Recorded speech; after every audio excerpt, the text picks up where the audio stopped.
எந்த சமூகத்திற்கும் இப்பேற்பட்ட பாரம்பரிய வரலாறோ, பல வரலாற்று சிறப்புமிக்க கோயில்களில் முதல் மரியாதையோ பரிவட்டமோ கிடையாது.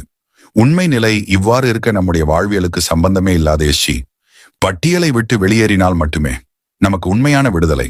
பாண்டியர்களுக்கு கைவிலங்கு போற்று எஸ்சி என்ற கூண்டுக்குள் அடைத்து வைத்துள்ளார்கள்.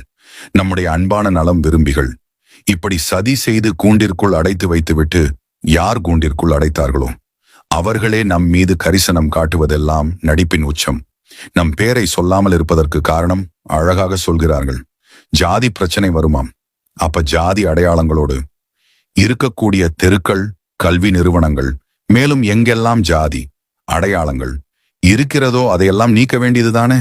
அது எப்படி பாண்டியர்களின் அடையாளங்களை அழிப்பதில் மட்டும் அவ்வளவு அக்கறை? ஜாதி ஒழிப்பு என்று சொல்லி தங்கள் சாதிகளை ஒழித்து வைத்துக் கொள்வதெல்லாம் வினோதமான புரட்சிதான். ஜல்லிக்கட்டு பல்வேறு சர்வதேச அரசியல் சதிகளை மீறி தடைகளை தகர்த்து எறிந்துவிட்டு தான் இன்றைக்கும் நடைபெறுகிறது. நாட்டு மாடுகள் வீரியமாக இருக்க வேண்டும் என்ற முக்கிய நோக்கம் ஜல்லிக்கட்டு விளையாட்டில் உண்டு. ஆனால் இன்றைக்கும் பசு மாட்டிற்கு ஊசி போட்டு சினை பிடிக்க வைப்பதெல்லாம் மாபெரும் சதி அரசியலே.